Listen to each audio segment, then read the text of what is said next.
नमस्कार मित्रांनो, कथेचे नाव आहे नवऱ्याने मला पुरुषासमोर का जावलं. आम्ही कामावरून आल्यावर घरात शिरलो. हे मुद्दामच बाहेरच्या खोलीत थांबले, बाहेरचे कपडे काढायला व घरचे कपडे घालायला. मी बेडरूममध्ये शिरले, दिवा लावला व आरशासमोर उभी राहिले. पण स्वतःचे रूप आरशात न निहाळता मी आरशातूनच पाठ बघत होते. माझा संशय खरा ठरला. समोरच्या बिल्डिंगच्या खिडकीत मला हालचाल जाणवली. त्या व्यक्तीने खोलीत मुद्दामच दिवा लावला नव्हता, पण त्याचे अस्तित्व जाणवले. काचेला अगदी चिकटून तो माझी प्रत्येक हालचाल निहाळत होता. कालपर्यंत मी मला त्याची हालचाल जाणवल्याबरोबर फरकन पडदा ओढून घ्यायचे व दिवा मालवून अंधारात घाईने कपडे बदलायचे. पण आज मात्र ह्यांच्या सूचनेनुसार व आग्रहामुळेच मी पडदा लावला नाही. काही सेकंद मी स्तब्ध उभी राहिले. तोही काहीच हालचाल न करता उभा होता. आरशात दिसणाऱ्या माझ्या रूपाने मीच मोहित होत होते. अगदी नाजूक फुलांचे डिझाईन असलेली जॉर्जेटची तलम सेमी ट्रान्सपरंट साडी मी ल्यायली होते. पदराने अंग जरी लपेटले असले तरी माझ्या वक्षस्थळाची गोलाई अर्धवट दिसतच होती. माझ्या उभारांची चीर पडदा आडून अर्धवट डोकावत होती. जिथे ती घड संपते तिथे घसघशीत मंगळसूत्र माझ्या सौंदर्यात बहर घालत होते. भांगातल्या भडक पिंजरेच्या तुलनेत मी माझ्या पातळ ओठांना अगदी फिकट लिपस्टिक लावली होती.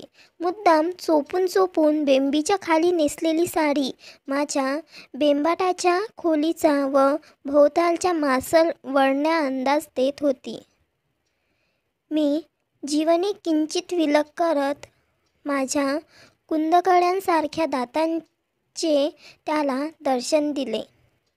मग माझी छोटीशी लाल चुटूक जीभ बाहेर काढून माझे ओठ लाळेने भिजवू लागले. मी स्वतःलाच समोर निहाळत होते. कोणालाही मान वळवायला लावील असेच रूप होते माझे. 40शीची छोटेखानी जराशी गोबरी आणि गोल मूर्ती अगदी सेक्सी दिसत होती. वयाप्रमाणे केसात 1-2 रुपेरी बटा दिसत होत्या. त्या मी मुद्दामच रंगवत नाही, कारण त्याने माझ्या रूपात अजूनच भर पडते असे हे म्हणतात. मी डोळ्यांवरचा चष्मा ड्रेसिंग टेबलवर ठेवला. सावकाशपणे खिडकीच्या दिशेला वळले. काही सेकंद तशीच उभी राहून खांद्यावर पदराला लावलेली पिन काढली व पदर सावकाश बाजूला पाडत त्याला माझ्या पुष्ठवरोजांच्या आकाराचे ब्लाऊजच्या आडून मनसोक्त दर्शन देऊ लागले. आळस दिल्यासारखे मी हात वर तन्नावले तसे माझे मम्मे अजूनच मोठे भासू लागले. जणू पातळ ब्लाऊजच्या आवरणाआडून बाहेर पडायला झटू पाहणारी कबुतरांची जोडी. ब्लाऊजवर ताण पडून मधली उभी मोहक चीर अजून खोल दिसू लागली. सफेद ब्लाऊजच्या आत मी ब्रा घातलीच नव्हती, त्यामुळे माझी गोलाई अगदी स्वच्छ जाणवत होती. मी हात तसेच मागे नेत आंबाड्यातला आकडा काढला व माझा विपुल केशसंभार मोकळा केला. स्वतःभोवती गोल फिरत मी सावकाशपणे साडी फेडली. मग हात उंचावून मी माझ्या चिकन्या काखा तपासू लागले. सकाळचीच शेव करताना एखादा चुकार केस बाकी राहिला की काय हे तपासताना माझी बोटे सेंट मिश्रित घामालात लडबडली. बोटे नाकाकडे नेत मी तो किंचित उग्र दर्प मनसोक्त हुंगला. त्याला माझ्या चिकन्या काखांचे भरपूर दर्शन दिल्यावर मी ब्लाऊजवरूनच माझे स्तन पेलत त्यांच्या गोलाईचा अंदाज त्याला दिला. मध्येच मी माझ्या जराशा सुटलेल्या पोटांवर एक टिचकी मारत पोटाच्या घड्या चिमटीत पकडून चाचपत होते. तसे करताना माझी पौर्णिमेच्या चंद्रासारखी खोल आणि विहिरीसारखी खोल बेंबी स्पष्ट दिसू लागली. बेंबीच्या खोलीबद्दल त्याच्या मनात कसलीही शंका राहू नये म्हणून मी 1-2 वेळा बेंबीत बोट घालून त्याला बेंबीच्या खोलीचा अंदाज दिला. हे सगळं करताना मी माझा खालचा ओठ दातात चुरडत होते.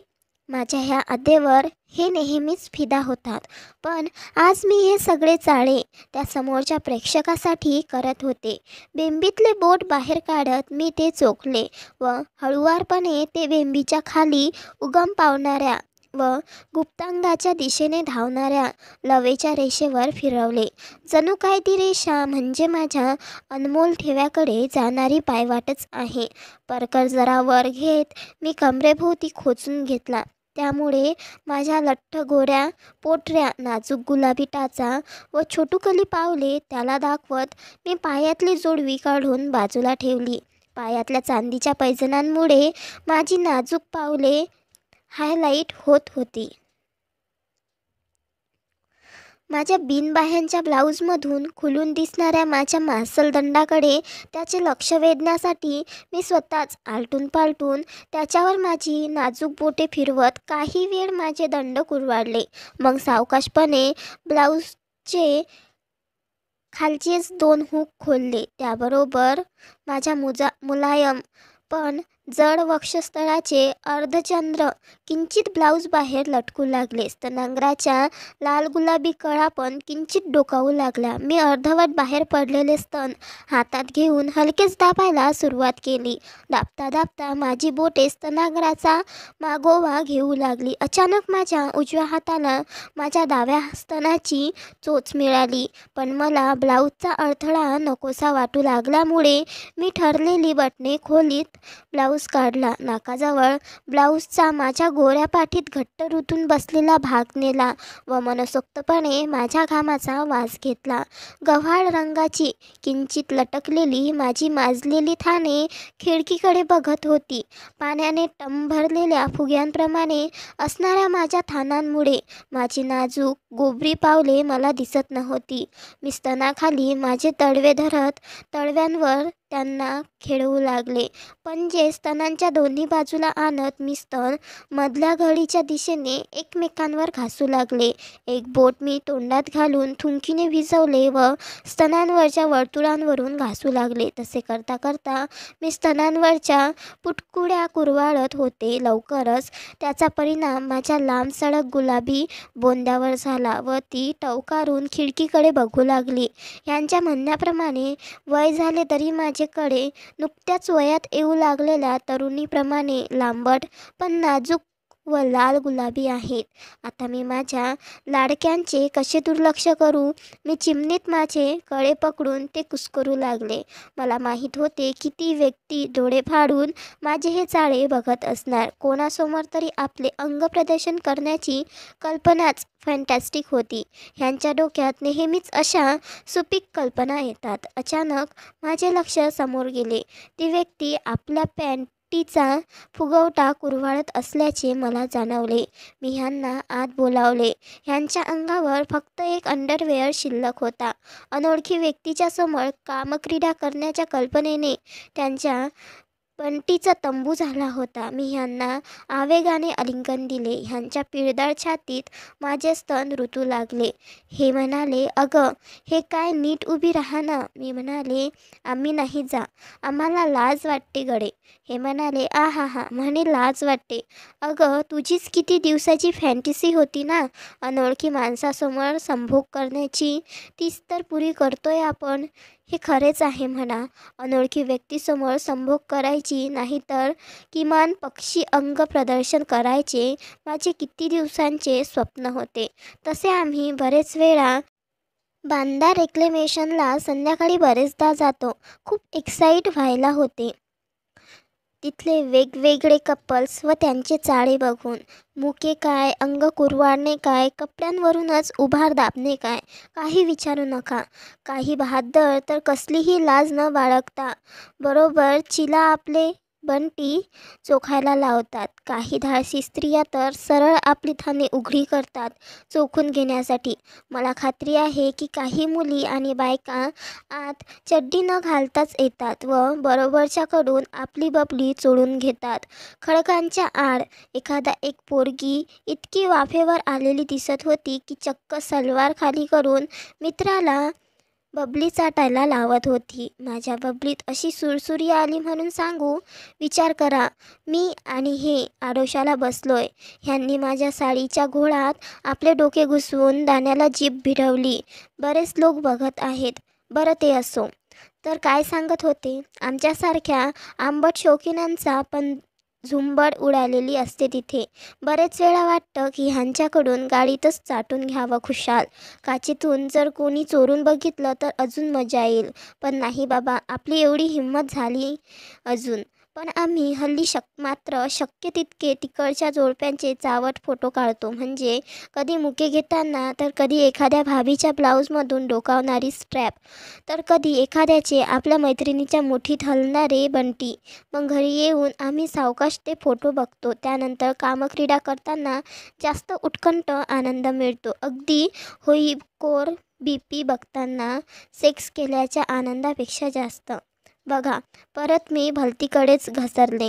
हां, तर काय सांगत होते? हां, माझी हनुटी हातात धरत ते मला न्याहाळू लागले.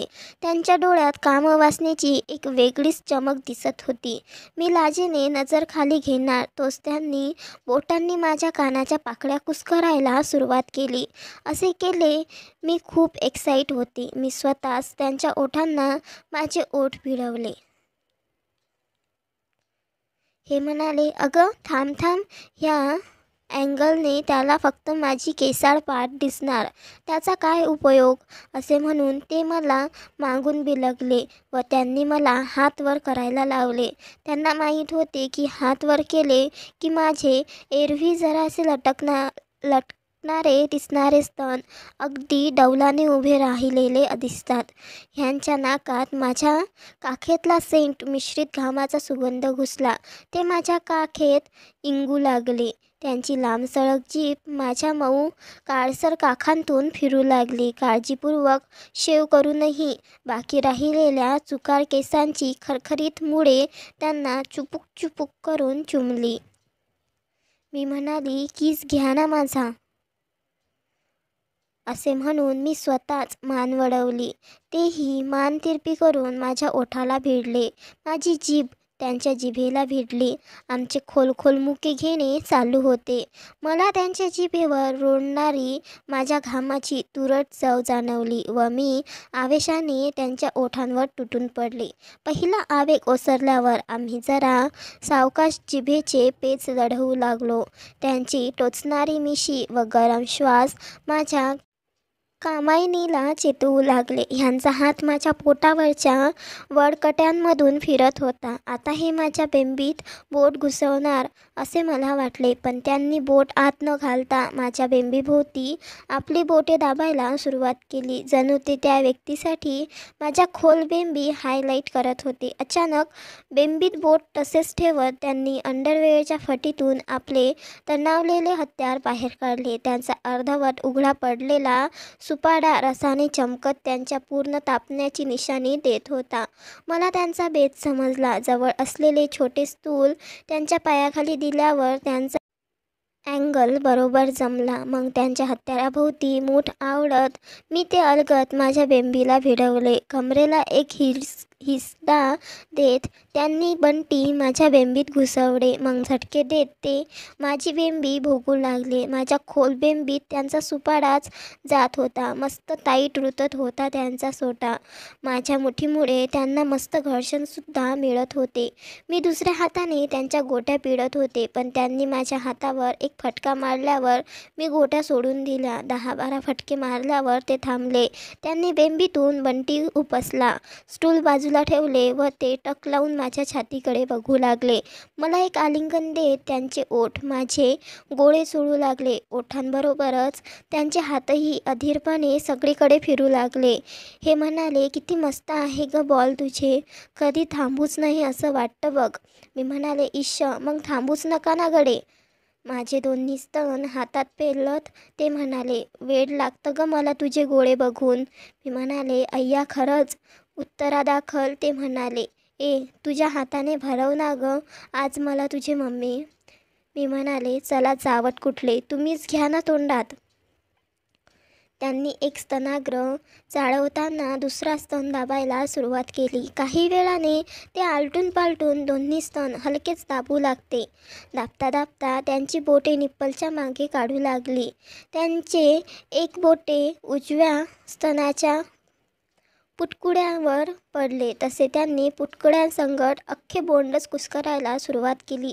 मी थरथरू लागले. त्यांनी आपले एक बोट स्वतःच्या लाळेत भिजवत माझ्या कबुतरांच्या चोचीला भिडवले व ते हलकेच चोच चुरडू लागले. माझे डोके अभावितपणे हलू लागले. असे वाटत होते की सर्वांगातून कामलहरी दौडत आहे. त्यांना दुसऱ्या कबुतराची चोच सापडतच दुसरे बोट त्यांनी माझ्या ओठांजवळ आणले. मी ते लाळेने भिजवून देताच ते दुसरे स्तनाग्रही चाळवू लागले. मध्येच थांबत त्यांनी दोन्हीही स्तन हातात पेलले. जणू ते समोरच्याला खिजवत होते. पॉम पॉम अशी हॉर्न वाजवल्याची ॲक्शन करत आणि हिणकाळत ते स्तन जरा जोरकसपणे दाबू लागले. लवकरच त्यांचा जोर अजूनच वाढला. सर्व शक्ती लावून ते माझे स्तन पिळू लागले. जणू काय मी एक दुभती म्हैसच होते व ते माझ्या कानसड्या पिळून दुधाच्या धारा काढत होते.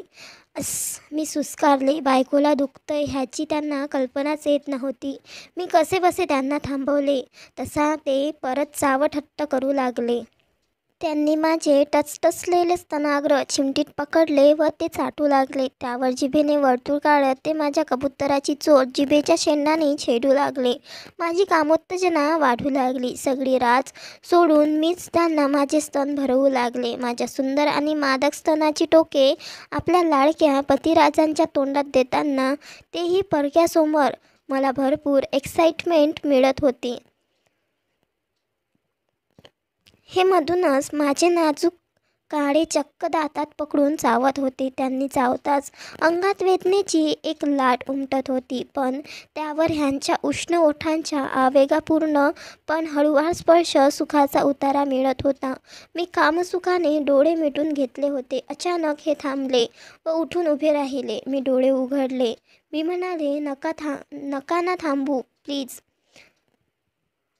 बघा मीच भरवते तुम्हाला. ते गालातल्या गालात हसत खाली वाकले.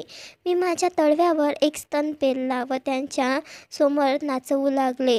स्तनयुग्माकडे ते नजर टाकत त्यांचा उजवा हात एका स्तनाला भिडवला आणि त्याचवेळी त्यांचे ओठ माझ्या खांद्यांपासून चुंबन वर्षावाला सुरुवात करत छातीकडे सरकवू लागले. मग त्यांनी आपला चेहरा माझ्या कबुतरांच्या अगदी जवळ आणला. त्यांच्या जोरात सुटणाऱ्या श्वासाने माझे कडेच काय तर त्याभोवतालच्या पुटकुड्यात पण तरारल्या होत्या.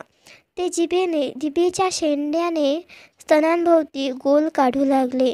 मी परत जीभ ओठांवरून फिरवू लागले. त्यांनी जिभेचे टोक माझ्या बोंडाला लावले व ते त्याला पुचकारू लागले. मी छाती अजून पुढे केली तसा त्यांनी ओठांचा ओ करत स्तनांच्या भोवतीच्या गोलाला भिडवला व मग तो लहान लहान करत निप्पलभोवती ओठ आवळले. मग ते सरळ बोंड चोखू लागले. त्यांनी निप्पल चुरायला सुरुवात करताच माझी उत्तेजना वाढली. असंच चोखा ना प्लीज, मस्त वाटतंय. त्यांचा हात माझ्या मोकळ्या स्तनावर पडला व पायरी आंब्यांच्या दाबून रस काढावा तसे ते पिळू लागले. मी कसाबसा त्यांचा हात सोडवत तो स्तन पण त्यांच्या तोंडात भरवत राहिले. त्यांनी मग ओले चिंब झालेली स्तनाग्रे अंगठा व बोटांच्या चिमटीत पकडून पिरगळायला सुरुवात केली. दुखतंय ना. ते सरळ झाले व त्यांनी माझा चेहरा वर उचलत किसिंगला सुरुवात केली. त्यांचे हात माझे माजलेले गोडे जोरजोराने दाबू लागले. ऐक ग, दुखतंय ना.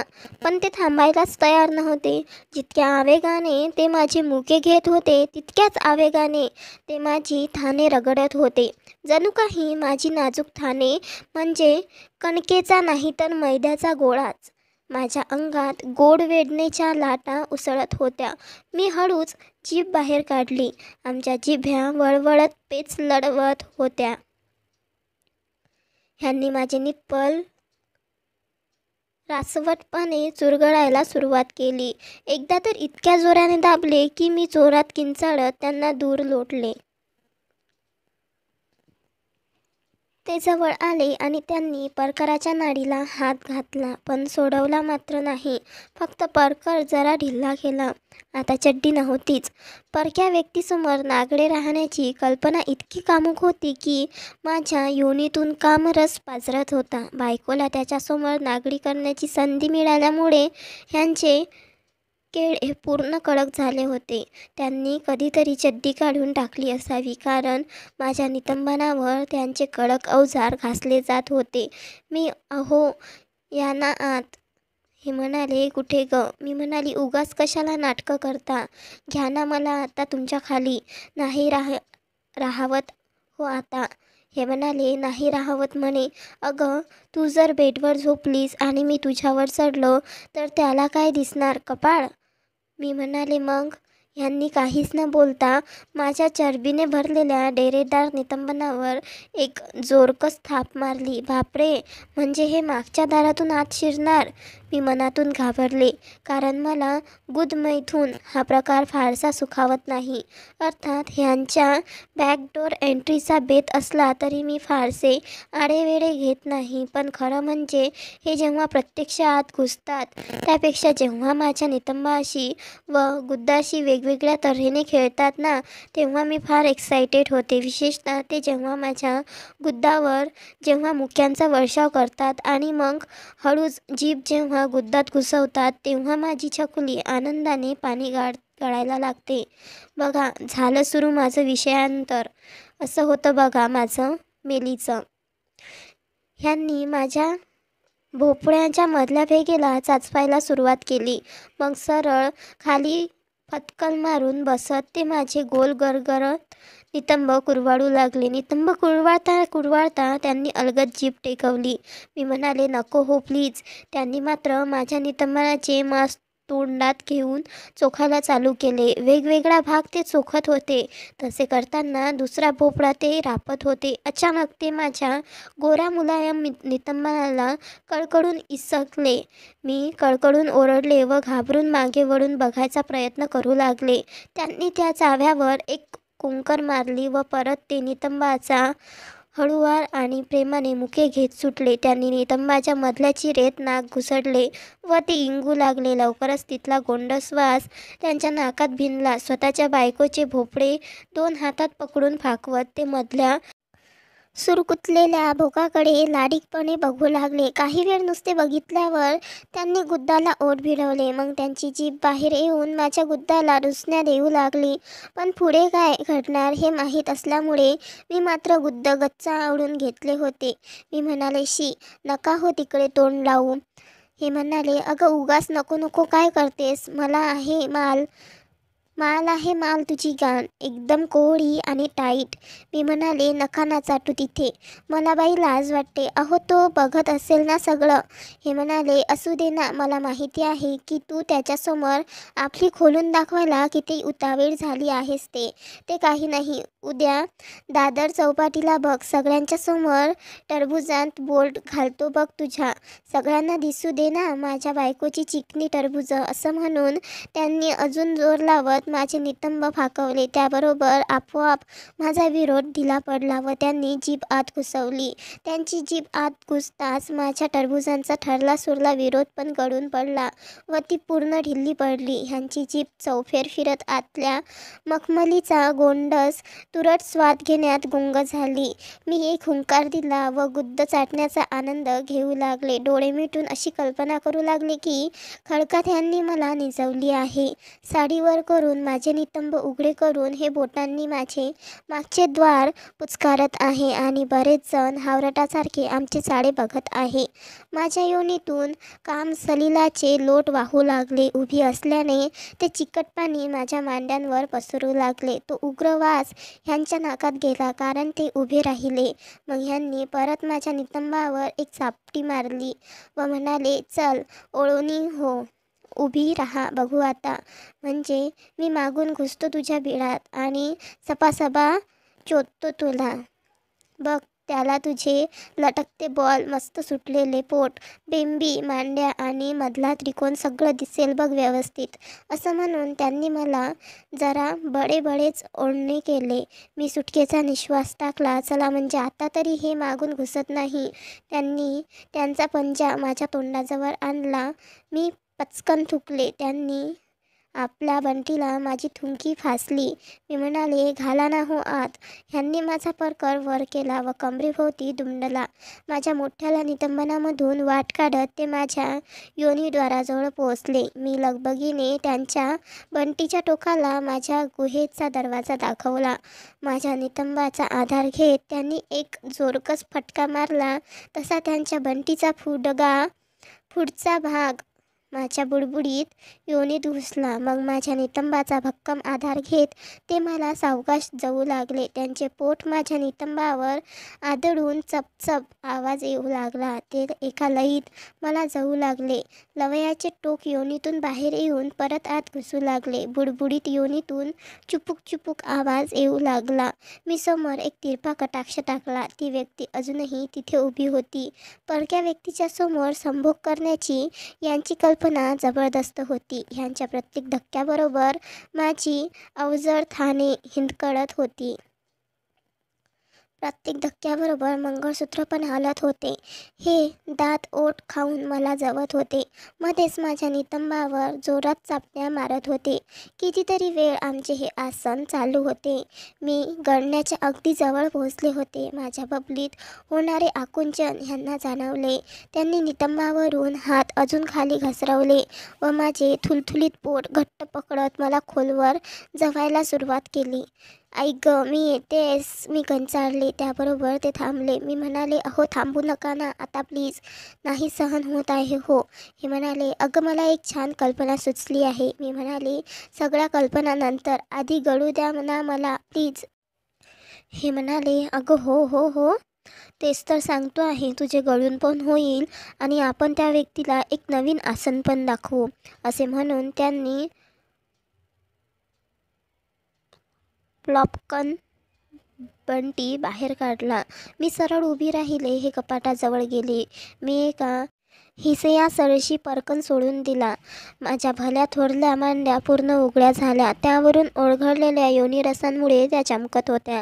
अर्थात त्या व्यक्तीला इतक्या लांबून ते दिसले नसणार, पण त्याला माझ्या गोऱ्यापान लठ्ठ मांड्या, त्यावर मधूनच दिसणाऱ्या नसा नक्कीच दिसल्या असणार. उभ्या उभ्या मला त्यांना माझे गुप्तांग फाकवून दाखवणे शक्य नव्हते, पण मी उभ्या उभ्या मुठी माझ्या झाटांना खेळवून चालू केले.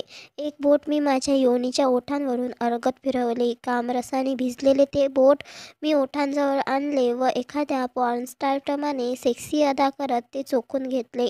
असे मी 4-5दा केले. तितक्यात हे परत आले. ह्यांच्या हातात आमचा स्पेशल डबल डिल्डो होता. म्हणजे त्याचे असे झाले की लग्नानंतर ह्यांनी बरीच लाडीगोडी लावून जेव्हा माझ्या गुद्दात आपले शिश्र पहिल्यांदा घुसवले होते, तेव्हा मला इतक्या वेदना झाल्या होत्या की त्याचा बदला म्हणून मी एकदा हे बेसावत असताना त्यांच्या गुदीत छोटी काकडी घुसवली होती. मला वाटले होते की त्यांना दुखेल, पण झाले उलटेच.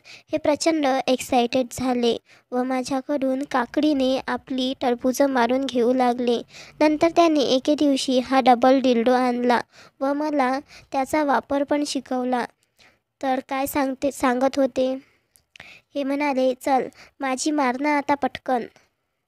मी म्हणाले, मारेल, पण एका अटीवर. हे म्हणाले, आता अट कसली बुवा? मी म्हणाले, मला माहिती आहे की मी एकदा का तुमच्या मागच्या भोकात दांडू घुसवला की तुम्हाला बायकोच्या गळक्या बबलीची आठवणसुद्धा राहणार नाही. पटापट मूठ मारून मोकळे व्हाल आणि मी आपली तशीच राहीन तळमळत. हे म्हणाले, होय ग, पण खरंच स्वतःचा बाबूराव हलवायला सगळ्यात जास्त मजा येते. त्याला मी तरी काय करू? मी म्हणाले, तेच म्हणते मी. आधी जरा माझ्या चिमणीकडे बघा ना, कशी तळफळतेय बघा. ते माझ्यासमोर फटकल मारून बसले. मी डोळे मिटून घेतले. ते अगदी हळुवारपणे माझी पावले कुरवाळू लागले. प्रत्येक बोट अगदी हळुवारपणे कुरवाळत ते अचानक पावलांच्या दिशेने वाकले व त्यांनी माझी करंगडी चोखायला सुरू केले. माझ्या सर्वांगाला झिंझिण्या सुटल्या. इतके दिवस मी फक्त वाचले होते की फूट फेटिश ह्या प्रकारात पुरुष बाईच्या पावलांचे सर्व प्रकारे लाड करतात, पण आज प्रत्यक्ष माझा नवरा ते करत होता. हा प्रकार इतका कामुक असेल ह्याची मला कल्पनाही मला नव्हती. खिडकीतल्या माणसाला हे सगळे दिसते की नाही हा विचारही माझ्या मनाला शिवला नाही. मी हुंकारत होते.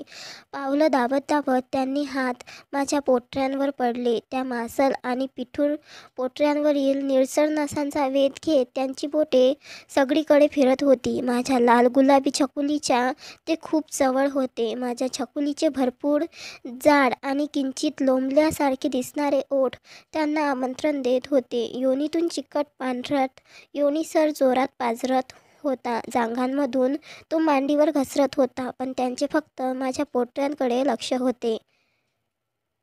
गुडघ्यांच्या वाटीला स्पर्शून त्यांचे हात माझ्या मांड्यांच्या दिशेने जाऊ लागले. माझ्या लुसलुशीत मांड्या काम सलिलाने निसटल्या झाल्या होत्या. त्यावर त्यांचे हात सटकू लागले. जसजसे त्यांचे हात योनीच्या जवळ जाऊ लागले तसे त्यांच्या हाताला माझ्या पेटलेल्या योनीतल्या वाफेच्या लाटा जाणवू लागल्या. त्यांची बोटे इंच इंच सरकत होती. त्यांच्या अंगठ्यांचा माझ्या भरघोस झाट्यांना स्पर्श झाला आणि माझे रोम रोम फुलून आलं. ते बोट जरा अजून आत सारून वर खाली फिरवू लागले. अजून आत जा ना. ते मात्र तितकेच बोट घुसळत राहिले. हे म्हणाले, ए मला दाखव ना तुझा शो. मी म्हणाले, तुम्हीच बघा ना. हे म्हणाले, नाही तूच दाखव. पण मग त्यांनी अलगद माझी झाटे बाजूला करत माझे पुकपुकणारे बीड उघडे केले. पाकळ्यांना ओझरता स्पर्श करत ते काही सेकंद थांबले. मग त्या कोमल आणि मिलनोत्सुक पाकळ्यांवर ते अलवारपणे वर खाली बोटे फिरवू लागले. त्यांच्या स्पर्शाबरोबर मी खालचा ओठ दातांखाली सुरगडला. पाकळ्या चिमटीने विलग करत त्यांनी बोटाचे टोक आत घुसवले. मखमली योनी त्याभोवती आवळली गेली. बोट भिजून गेले. मी म्हणाले, थांबा थांबा, मला करू दे. असे म्हणून मी उजव्या हाताने गुप्तांगाचा त्रिकोण फाकवला. त्याबरोबर चिकट प्राण्याने भरलेली लाल मखमल त्यांना दिसू लागली. कडा तशाच दाबत मी त्यांना माझे काळपट लाल ओठ कसे सुजल्यासारखे दिसत आहेत ते दाखवून दिले. पाकळ्यांच्या मधोमध माझा काम सलिलाने चिंब भिजलेला मदनमणी चमकत होता. धाप लागल्यासारखा माझा ऊर जोरात वर खाली होत होता. बबली तशीच फाकवलेली ठेवत मी दुसऱ्या हाताचे एक बोट आत सारलं. मग ते आत सगळीकडे फिरवत मी ते भिजवले व त्याला माझी मलाई लावल्याबरोबर ती माझ्या फुगीर पाकळ्यांना घासू लागले. पाकळ्या अजूनच सुजल्या. मग मी गुब्बी तशीच फाकवून ठेवत एक बोट बेभानपणे आत बाहेर करू लागले. बोट आत घुसवले की मी ते योनीत चहू दिशांना फिरवत बाहेर काढत होते. योनीतून पुचपुच असा आवाज येत होता. मी जोराने हुंकारत होते. शेवटी मी दुसऱ्या हाताच्या चिमटीत माझा कडक झालेला मदनध्वज पकडला व त्याला कुस्करता कुस्करता स्वतःला चोदू लागले. पण उभ्या उभ्या हे आसन करत असल्यामुळे माझी निमुळती बोट खोलवर पोहोचत नव्हती. माझी अडचण ह्यांना समजली. मी मगाशी बाजूला ठेवलेली स्टूल त्यांनी माझ्या पायांखाली सारले व मला पाय फाकून उभे राहायला सांगितले. मला बिलगत त्यांनी एक बोट खसकन आत घुसळलं. ह्यांचे जाड व लांब बोट थेट अगदी मुळापर्यंत पोहोचले. मी वासत चित्कारले, आस. त्यांनी मग बाहेर असलेल्या बोटांची मूठ आवळली व ते एका बोटांनी मला चोदू लागले. बोट पूर्ण आत घुसळताना त्यांची मूठ योनीच्या खाली धसका देऊ लागली. अजून आत, अजून आत. हे म्हणाले, घे, आलो बघ माझ्या राणी. ऐक ग, अजून जोरात घाला ना. ह्यांच्या मुठीत चादणका परत पडला. ऐक ग, मी आवेगाने त्यांना अजून कवटाळले व माझा स्तन त्यांना भरवला. त्याबरोबर त्यांनी दुसरं बोट पण आत सारलं व ते माझे निप्पल ओढत ओढत मला बोटाने जोरजोरात जळू लागले. माझ्या जवरसाने त्यांची बोटे भिजली. त्यांनी ती बाहेर काढत माझ्या नाकाजवळ नाचवून मला इंगवली. मी म्हणाले, किती मस्त वास येतोय ना, मला चव द्या ना. त्यांनी एक बोट तोंडाजवळ नेताच मी अघाशासारखे बोट चोखून माझा चीक पिण्याचा प्रयत्न केला, पण त्यांनी तो हात घाईने माझ्या थानाला पुसला व ते माझे स्तन चाटत माझ्या रसाचा स्वाद घेऊ लागले. खाली त्यांच्या चोचण्याच्या लयीत त्यांनी माझी स्तन चोखण्याची लय मिळवली. मी दाना चिमटीत चुरगळायला लागले. उई आहा.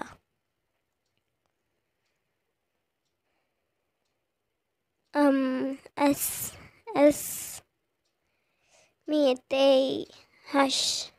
असे किंचाळत मी अंग गदागदा हलवत त्यांच्या हातावर फळाफळा झळले. माझे अंग लटपटत होते. ह्यांच्या आधाराने मी कशीबशी खाली बसले. माझ्या क्लीटवरचा लडबडलेला हात ह्यांना प्रेमाने भरवत मी धापा टाकत काही वेळ तशीच बसून राहिले. काही मिनिटांनी ह्यांनी डिल्डो माझ्याकडे फेकला. मी त्या डिल्डोचा अर्धा भाग माझ्या योनीत घुसवला.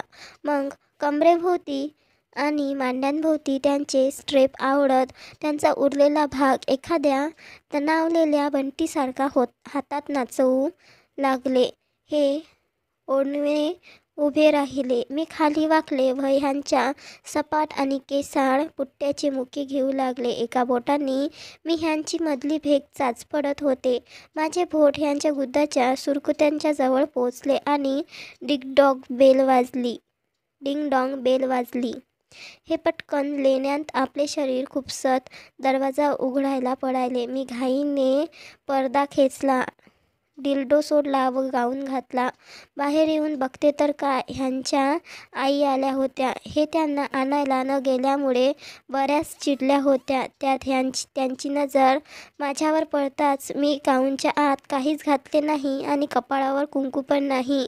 मघासच्या धावपळीत किंवा खरं बोलायचं तर झवाझवीत टिकली कधीतरी पडली असावी हे दिसताच त्यांचा पट्टा सुरू झाला. मग त्यांची समजूत काढण्यात व जेवण करण्यात बराच वेळ गेला. हे आईबरोबर गप्पा मारायला बसले. मी बेडरूममध्ये आले. रात्री माझा डोळा कधी लागला ते कळलेच नाही. ती समोरची व्यक्ती कंटाळून निघून गेली असणार. यांनीही मला काही उठवले नाही, म्हणजे स्वारी मूठ मारून मोकळी झाली असणार. घरी भरगच्च बायको असताना सुद्धा ह्या मेल्या पुरुषांना हा प्रकार का आवडतो देव जाणे. वाचक हो, माझी कथा इथेच संपते, कारण त्या व्यक्तीला बोलवून माझ्याशी ह्यांच्या संमतीने संभोग करायला लावला वगैरे. जर मी खोटे आणि अतिशयोक्त वर्णन केले तर ते जरा अतिच होईल, नाही का? धन्यवाद मित्रांनो. चॅनल सबस्क्राईब नक्की करा.